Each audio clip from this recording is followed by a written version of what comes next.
Well, hey AP Bio, hope you're doing well when you watch this video. Sorry that I'm not sharing this with you in person, but my goal is I want to take you through chapter 2, okay? Chapter 2 deals with chemistry and energy of life. Chemistry and energy of life. So I'm going to take you through this. I'm going to be asking you multiple questions to answer for me, so please email me those answers before next class meeting. So yeah, let's go ahead and get started. So I want you to start thinking about data, graphs, figures, and that data is always telling a story. So what story is this data telling us? Now you might not know what PFASs are. Hydrological, you probably know what hydro means. But nonetheless, you don't really have to know exactly what anything means right now in order just to share what story this data is telling. So we're going to practice a lot this year with figures and data and images and various things. So getting better with data. So what story is the image telling? What type of data are we collecting? So those are your first two questions. I'll try to highlight these questions in yellow so you can make sure if you want to go back and see exactly which ones I was talking to you about. But that's the first thing. So let's review real quick. Chemistry. Everybody loves chemistry. Uh, Atoms, electrons, neutrons, protons. Protons positive charge, neutron neutral charge, electron negative charge. If the electrons don't equal the protons, you have ions, right? Positive or negative. So I don't know if you ever heard that you're mostly space, but here's the truth of the space in an atom. If the size of a nucleus was a baseball, then the electrons would orbit about 2.5 miles away. That's kind of crazy to think about how much space is in an atom. And so elements are pure substances that contains only one kind of atom, just one kind. Again, so this is review. Remember, this was summer work, so hopefully this is jogging your memory a little bit. But living things are mostly composed of 6 elements. Carbon, it's like schnapps, kind of like CHONPS. um, Carbon, hydrogen, nitrogen, oxygen, phosphorus, and sulfur. And we're definitely carbon-based life forms for sure. And so not only do we need to know the basics of atomic structure and elements, we also need to know about bonds because bonds have a crucial role to play in organisms and biology. And so ionic bonds, by the way, this would be a great note card if you're struggling, but ionic bonds are opposite charges, positive and negatives. Opposites attract. You know, not the greatest dating advice, but hey, it's true in science. Covalent bonds, they share it. So this is a little bit stronger. So here's that bond energy, the amount of energy it takes to, that's not a very good triangle. The amount of energy it takes to break it. You can see how strong covalent bonds are. These bonds are extremely strong. Hydrogen bonds involve a slight positive, partial positive with a hydrogen and a strongly electronegative atom. This is what happens in water. You have hydrophobic interactions, which is basically non-polar substances. Non-polar means not charged. Okay, there's no charge. It's like oil and water. Oil and water don't mix. If you ever been frying eggs and you wash your hands or something like that, and you drop water in the pan and it starts popping because oil and water don't mix. And then van der Waals interactions. This is how like a gecko climbs up a wall because there's still interactions of electrons on non-polar surfaces. So there's still just because of different, atomic masses and stuff. So I would know those. I would know those different chemical bonds and interactions. And so what we see here is how to kind of label all these. So for example, you have Bohr models. You can see like the drawings here. For our purposes, you always want electrons to have 8 in the outside, the octet rule. In chemistry, you learned a lot greater detail on that, but we don't really go into all those different levels of electrons in AP Bio. But you can see here structural formulas. So there's, this is methane, a gas, CH4, ball and stick model, space filling model. But really, you would probably in this class either draw Bohr's or structural formulas. Um, that's just again review from chemistry. So if you're struggling with that, I would watch some videos, try to figure that out. So atoms, if atoms have similar electronegativities, they share electrons equally. But if they have different ones, they form a polar covalent bond. And this is what happens in water. The oxygen is stronger, so it pulls more of the electron towards itself. So the oxygen has more of a negative near it, so therefore that's a slight negative charge, and the hydrogen has less of a negative near it, so that's a slight positive charge. So here's the next questions that I want you to answer, okay? As far as water goes, and I'll highlight these in yellow, although I already labeled them in green to like show it up for you. But describe the ways water is necessary for life.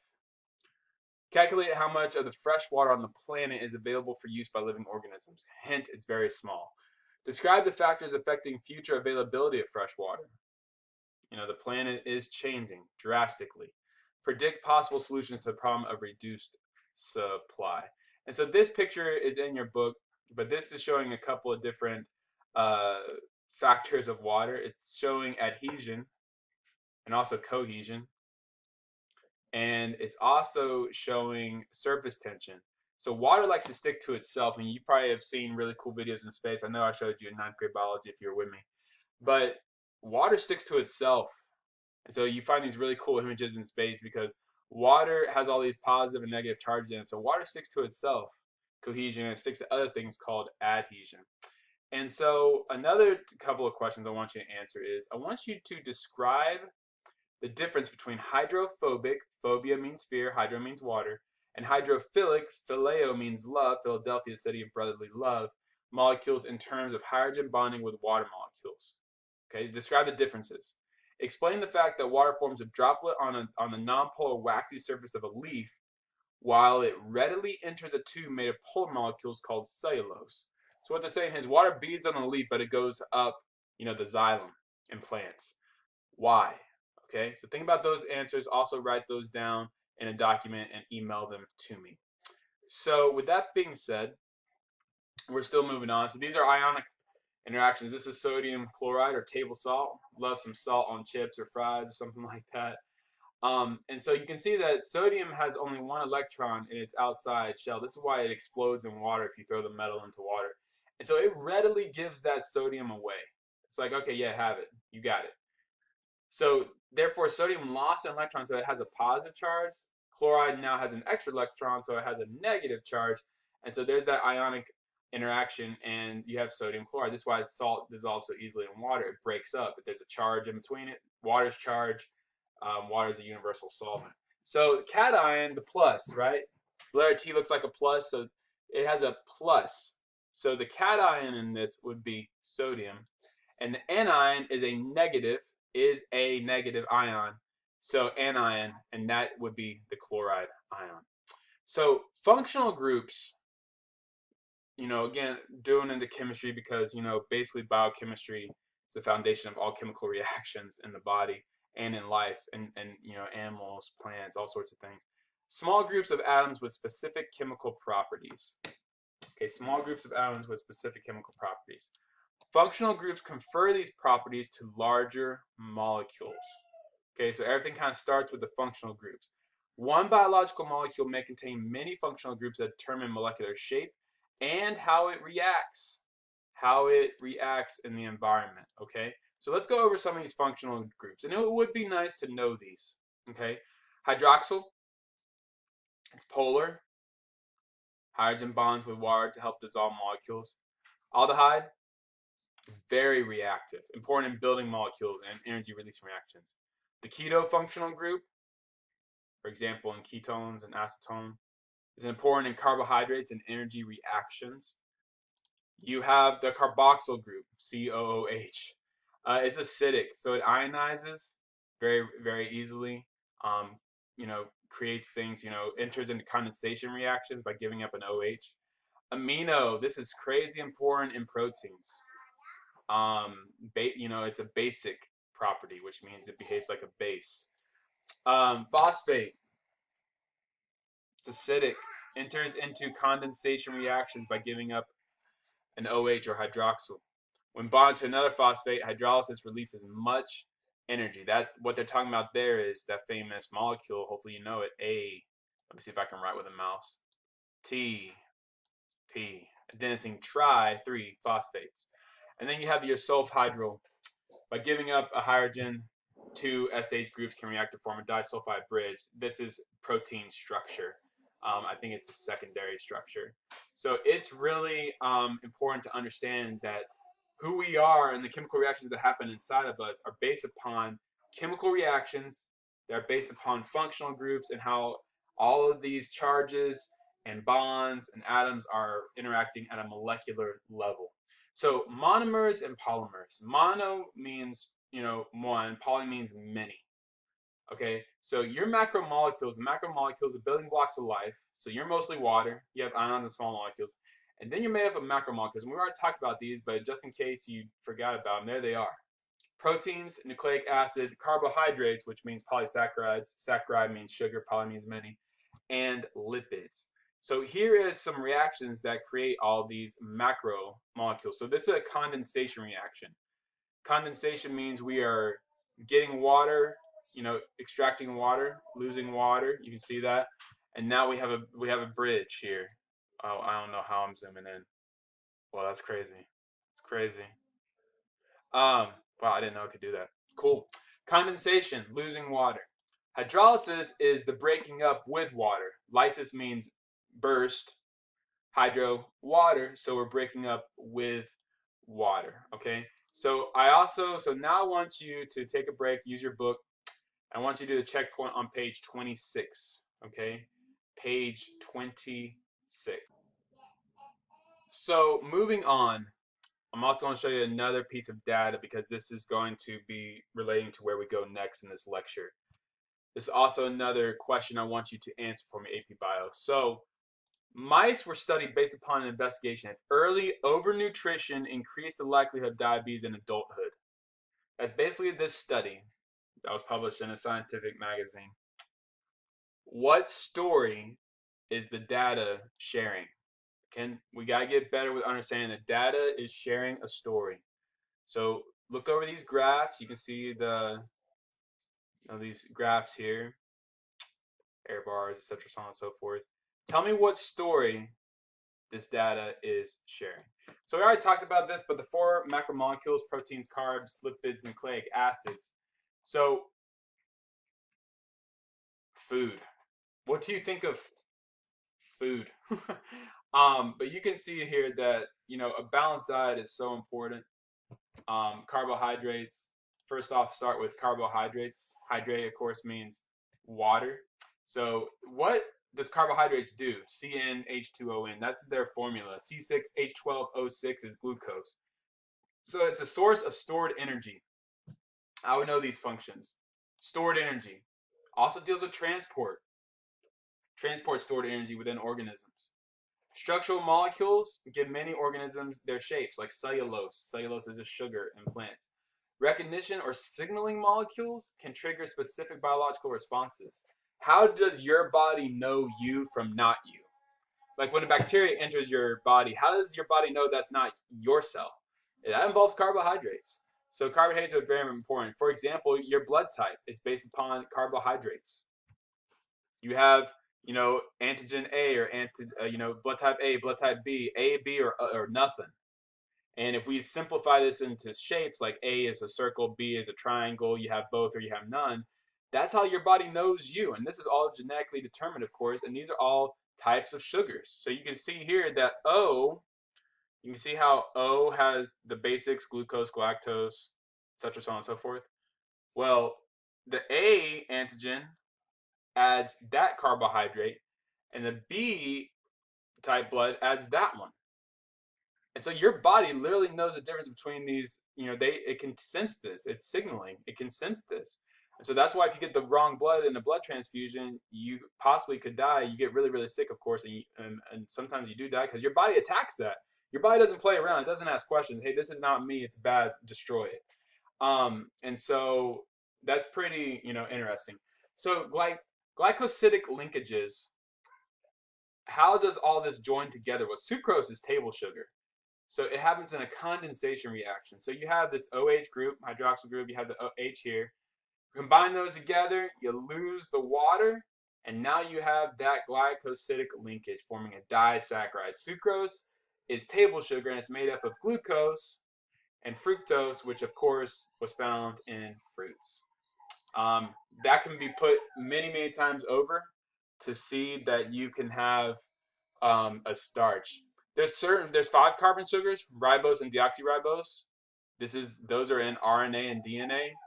And then you have 6 carbon sugars, C6H12O6. But since they look different, you can see right here, like the hydroxyls are flipped on different sides, they behave differently. They all have C6H12O6, but since they have distinct, arrangements of those atoms, they behave differently inside bodies. Polysaccharides are large polymers, so starches, glycogen, highly branched glucose, those are really great storage. I mean, starch, like rice, potatoes, starch, they're storing that stuff. So you can see cellulose here. Cellulose is an unbranched polymer of glucose. Glycogen and starch are polymers of glucose with branching at carbon 6.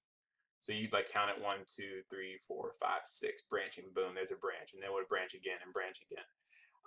So right now, also, next thing I want you to do, checkpoint on page 29. Checkpoint on page 29. I'll try to do this modeling with you. I got some marble stuff, modeling kits. I'll try to do that with you when I see you next.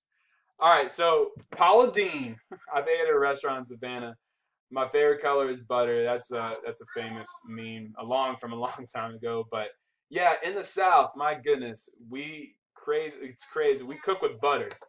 Like turnip greens are super healthy for you until you cook them with butter and bacon, and then they become really unhealthy for you.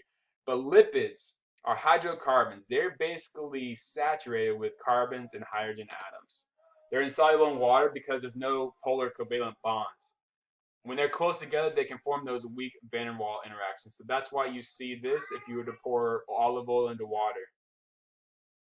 It would join together through those van der Waals interactions, but it would not be able to mix with water. So what do lipids do for us? Big time storage energy, right? Think about hibernating bears. They play a structural role in cell membranes. You have to eat fat to live. You cannot live unless you eat fat. And so, of course, there's different types of fats, healthy fats like avocados, unhealthy fats like nacho cheese, although it tastes so good. Fat in animal bodies serves as also thermal insulation and protection. When you did dissections with me, those kidneys on the fetal pig a long time ago in 7th grade for some of y'all, they are insulated with a lot of fat around those kidneys because kidneys are very sensitive and you need to insulate them very well. So fats are made up of a couple of different molecules. First off, triglycerides. You might have heard that if anyone's done blood tests, triglycerides. So their fats are solid at room temperature. Oils are liquid. Okay, and they're all, for the most part, of course, hydrophobic. Okay, so triglycerides are simple lipids. So triglycerides, the structural formula contains 3 fatty acids, which are basically non-polar hydrocarbon chains attached to a carboxyl group, COOH group, and then 1 glycerol, which is like an alcohol compound, with 3 hydroxyl groups. There's acidic. So synthesis involves 3 condensation reactions. So let's look at what this actually looks like. So you can see the picture here. You have your glycerol, 3 fatty acids, removing of the water. There's your triglyceride, which is a simple lipid. Okay. So 3 fatty acid chains vary in length. There's differences here between fatty acids. There's saturated. You ever heard of saturated fat, not healthy for you? And unsaturated. Some unsaturated fats very healthy for you. So saturated fats are saturated with hydrogens. But unsaturated have a couple of double bonds. Okay, this causes kinks, prevents molecules from packing together tightly, and they're usually healthier for you. Okay, so for example, olive oil versus butter, extra virgin, EVO. Healthy, unsaturated fats. Butter, high saturated fats, it's an issue. So protein and carbs, so here's another question I want you to answer for me. Proteins and carbs provide an average of 4 calories per gram. Fats provide 9, okay, when they're used for energy. Make a claim about why seeds and animals use fats as long-term energy reserves, while plants, other than seeds, use reserves as starch. And then don't just make a claim. Remember, keyword this year, justify. Prove to me why you believe that. Why do you think that? So here's an example. Saturated, unsaturated. There you go. Lipids are hydrophobic molecules. So they're actually amphipathic, which means they have a hydrophilic end and a hydrophobic tail. This is what allows membranes to exist. So phospholipid membrane, that's your membranes in your cells. It's two fatty acids and a phosphate bound to a glycerol. The phosphate group has a negative charge, making that part hydrophilic. Remember, charge is polar, hydrophilic, likes to be around water. This enables life to exist. Without membranes, like I told you before, life can't exist because we can't maintain homeostasis. And so you can see here the hydrophilic head. You see the phosphate group, example of a fatty acid here, phospholipid. Hydrophilic head. So that points out towards the water in a membrane. The hydrophobic tail is like the barrier then. It doesn't mix with water, so it's on the inside of the membrane. And so this is where it forms that bilayer. So the tail's packed together in the center and the heads face outward where they interact with water. And this is what allows membranes to have that phospholipid bilayer. And what does that look like? It looks like this. If I can, there you go.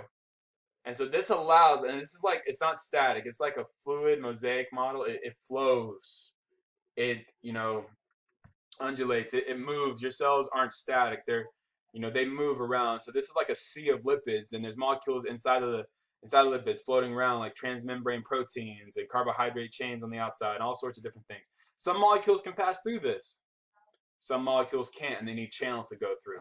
And so hydrophilic heads are on the outside and the inside. Water's on both sides, right? The outside and the inside of the cell. Aqueous solutions. The hydrophobic parts are in the middle. Those are fatty acids. Okay, so chemical reactions occur when atoms have enough energy to combine or change bonding. So for example, this slide's kind of messed up, I think. That error should be down here. Let me fix it. There we go. Sucrose plus water. Reactants are on the left-hand side of a chemical equation, and the products on the right-hand side yields glucose and fructose. Pretty simple, right? Chemical reactions involve changes in energy.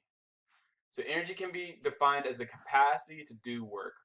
As you travel up in science, especially if you go into physics and theoretical physics and all sorts of stuff. I mean, I'm not anywhere near that because I'm a biologist, but I've heard the higher you go up, the more and more you don't understand about energy. Energy is kind of like this really crazy phenomenon. I could be wrong about that, but I've heard some people say like, yeah, the more we learn about energy, the more we don't understand.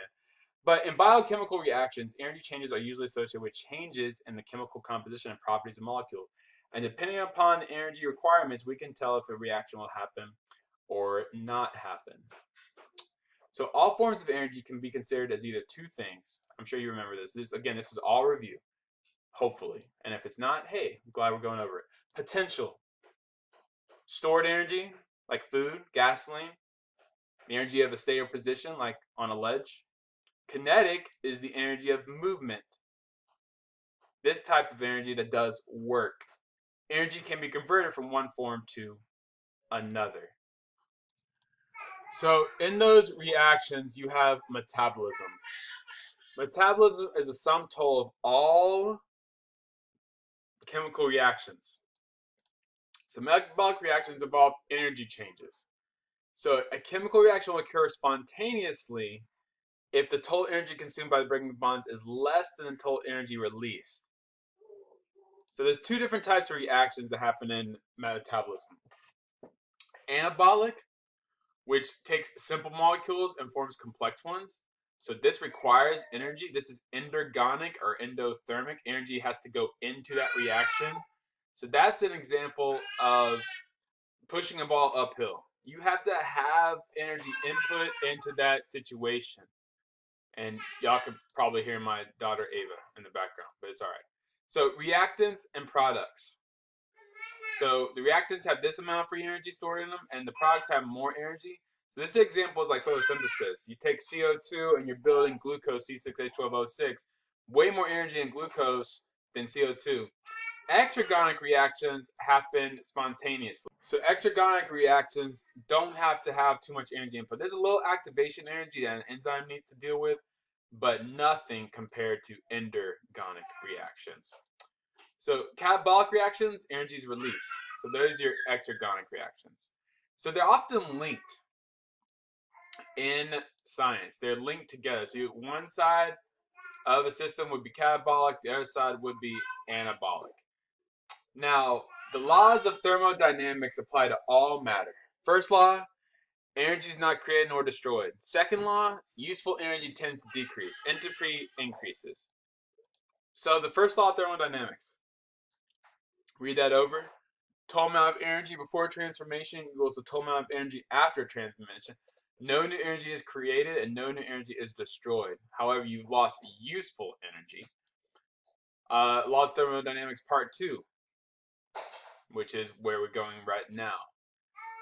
Transformation does not change the total amount of energy, but after any transformation, the amount of energy available to do work, called free energy, is always less than. And finally, part 3, another statement of the second law is that in a closed system, free energy decreases and unusable energy increases. This is known as entropy. Keyword there is in a closed system, and you could have some fun arguments with that from a philosophical standpoint as far as like creation and things. So entropy is a measure of disorder. We're always going towards disorder pretty much. So if a chemical reaction increases entropy, its products are more disordered, which makes sense if entropy is disorder, not disorderment, that's not a word. And if there are fewer products than reactants, the disorder is reduced. So this requires energy to achieve because we're going away from a disordered state. We are going to an ordered state, which means we need energy. Metabolism creates more disorder. So for example, the anabolic reactions needed to construct 1 kilogram of animal body require the catabolism of about 10 kilograms of food. So it takes a lot more to build up than break down. Your homework from last time was Miller and Urey synthesized prebiotic molecules. Hopefully you saw that they were trying to like simulate the primal conditions of how molecules formed. And we'll talk about that in class a little bit later. So I wanted to go over with you the last thing in this video. I want to go over with you the some of the summer work for chapter 2. The PowerPoint questions, the active learning exercises. So magnesium has an atomic number of 12 and mass number of 24. So draw a magnesium atom. I'm not going to do that on this video, but how many protons and neutrons are in the nucleus? Well, there should be 12 protons and 12 neutrons. How many electrons are in this atom? Well, the first electron shell should have 2.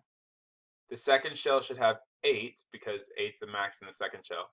And the third shell should have 2. Okay. Is magnesium atom likely to bond with other atoms? Yes, it is, because it does not have a full octet. It doesn't have a full 8 in the outside shell. Select the statement about elements that is false.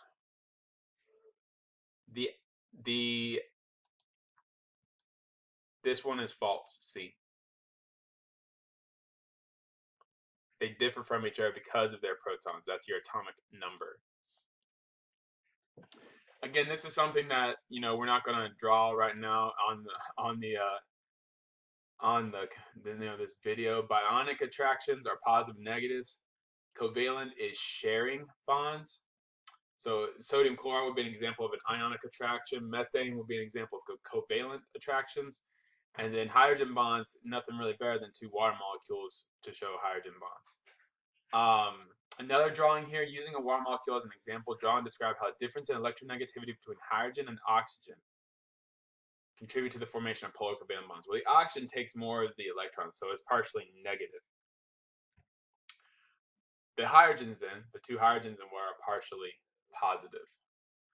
So using figure 2.1 in your book, determine how many combinations of covalent bonds the atoms of hydrogen may form in molecules. For example, phosphorus has 5 electrons in its outermost electron shell. According to the octet rule, it will undergo chemical reactions and gain 3 more electrons. It will form 3 single bonds, 1 double bond, and 1 single bond, or 1 triple bond. So the answer is here is that hydrogen will be more stable if it gains one more electron, so it'll form one single bond. Carbon needs to gain 4 more electrons because it only has 4 electrons in its outermost shell, and we're trying to get to 8. So it'll form 4 single bonds, 2 double bonds, 1 double bond, 2 single bonds, or 1 single bond and 1 triple bond. Like phosphorus, nitrogen will be more stable if it gains 3 more electrons, and both oxygen and sulfur will be more stable if they gain 2. The answer to this question is D. During a condensation reaction, the addition of water breaks a polymer into monomers. That's actually hydrolysis. That's not condensation, so that's false. Working with a partner to determine whether each of the compounds described below is a lipid, carb, nucleic acid, or protein. Compound 1, nucleic acid. Compound 2, carbohydrate. Compound 3 is a lipid. Compound 4 is a protein. Okay. The answer there, the false statement is E. Where are these polysaccharides found, and what biological role does a polysaccharide have? Okay, so what do these molecules have in common? How do these molecules differ? Well, starch is major energy storage of plants. Glycogen is an energy storage in animals. Cellulose is a structural polysaccharide. They all are polymers of glucose. That's what they have in common. How these molecules differ? Well, the glycosidic linkages in cellulose make it more stable in either starch or glycogen. So that's why it's using structural components. Different carbohydrates. What's the answer? The answer is E. Which statement about lipids is false? The answer is B. CC and CH bonds are where things are stored.